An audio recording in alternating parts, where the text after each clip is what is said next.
اگر آپ نے اب تک ہمارا چینل سبسکرائب نہیں کیا ہے تو ضرور کریں اور بیل آئیکن بھی دبائیں تاکہ ہماری ویڈیو سب سے پہلے آپ تک پہنچے۔ بسم اللہ الرحمن الرحیم۔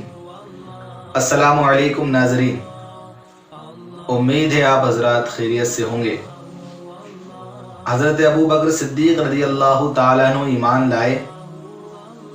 اور حضور پاک صلی اللہ علیہ وسلم کا فرمان ہے کہ جتنا نفع مجھے ابو بکر کے مال سے ہوا ہے، جتنا نفع جتنا فائدہ مجھے ابو بکر کے مال سے ہوا اتنا کسی کے مال سے نہیں ہوا۔ ناظرین، جب حضرت بلال حبشی رضی اللہ تعالیٰ عنہ نے اسلام قبول کیا تو وہ غلام تھے امیہ بن خلف کے۔ امیہ بن خلف کو پتہ چلا کہ بلال نے بھی محمد عربی صلی اللہ علیہ وسلم کا کلمہ پڑھ لیا ہے، تو وہ امیہ بن خلف حضرت بلال پر تشدد کرتا، ان پر ظلم و ستم کرتا، گرم ریت پر انہیں لٹا دیتا، تپتی ریت میں انہیں کھڑا رکھتا، ان کے جسم کے نیچے کانٹے بچھا دیتا،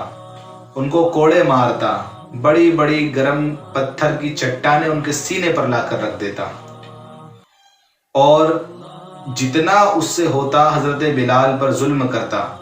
اور پوچھتا کیا اب بھی تو اس خدا کو مانتا ہے، کیا اب بھی تو محمد عربی کے دین کو مانتا ہے؟ قربان جائے حضرت بلال حبشی کے ایمان پر کہ جتنا وہ ان پر ظلم و ستم کرتا، جتنا وہ ان پر ظلم کرتا، انہیں مارتا کوٹتا، حضرت بلال حبشی رضی اللہ تعالیٰ عنہ کا ایمان اتنا ہی مضبوط ہوتا جاتا۔ وہ بار بار پوچھتا کہ آپ بھی مانتا ہے، اب بھی محمد عربی کے دین کو نہیں چھوڑے گا؟ حضرت بلال حبشی مسکرا مسکرا کر کہتے ہیں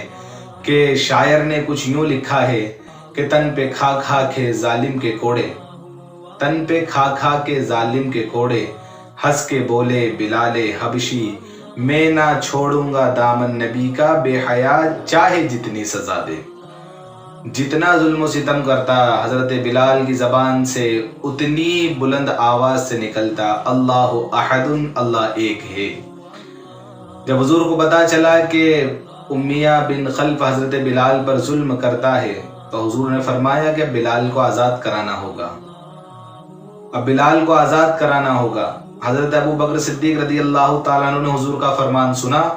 اور آپ امیہ بن خلف کے پاس گئے، ایک غلام دیا حضرت بلال کے بدلے میں اور منہ مانگی رقم دے کر حضرت بلال کو آزاد کرایا۔ اور جب حضرت ابو بکر صدیق انہیں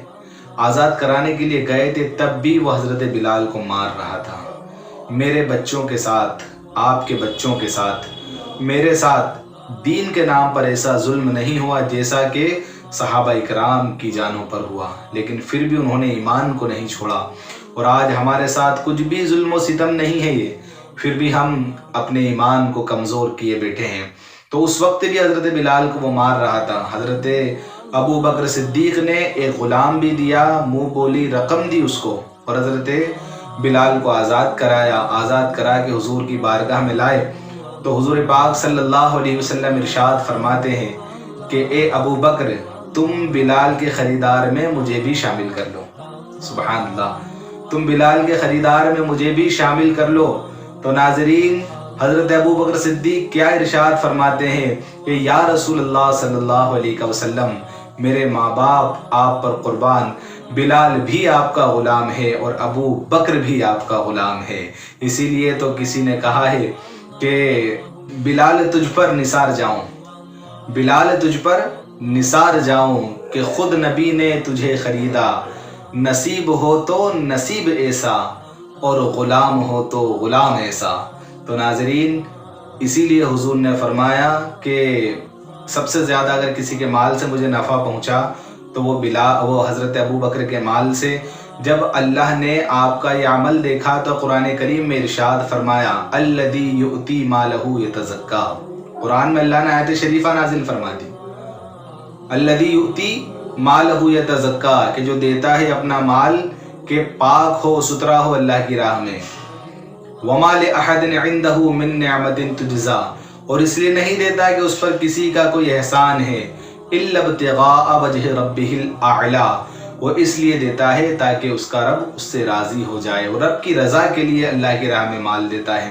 کیونکہ جب آپ نے حضرت بلال کو آزاد کرایا تو لوگ کہنے لگے کہ بلال کا ابو بکر پر کوئی احسان ہوگا، ورنہ ابو بکر غلام کو آزاد کرائیں گے، کوئی نہ کوئی احسان ہوگا، اسی لیے انہوں نے آزاد کرایا۔ تو اللہ نے قرآن میں آیت شریفہ نازل فرما دی کہ الذی یؤتی مالہ یتزکا، کہ جو دیتا ہے اللہ کی راہ میں مال کہ پاک ہو، ستھرا ہو، الا ابتغاء وجہ وما لأحد عنده من نعمت تجزا، اور اس لیے نہیں کہ اس پر کسی کا کوئی احسان ہے، الا ابتغاء وجہ ربہ الاعلی، بلکہ اپنے رب کی رضا کے لیے وہ اپنے مال کو خرچ کرتا ہے۔ تو ناظرین، جو کچھ سنا اللہ تعالیٰ مجھے اور آپ سب کو اس پر عمل کرنے کی توفیق عطا فرمائے۔ پھر اس کے بعد کیا ہوا، حضرت ابو بکر صدیق رضی اللہ تعالیٰ عنہ نے اور کیا کیا قربانیاں دی، وہ انشاءاللہ اگلے سلسلے میں آپ کو بتاؤں گا۔ اللہ تعالیٰ سے دعا ہے جو کہا اس پر مجھے اور آپ کو عمل کرنے کی توفیق عطا فرمائے۔ السلام علیکم ورحمۃ اللہ وبرکاتہ۔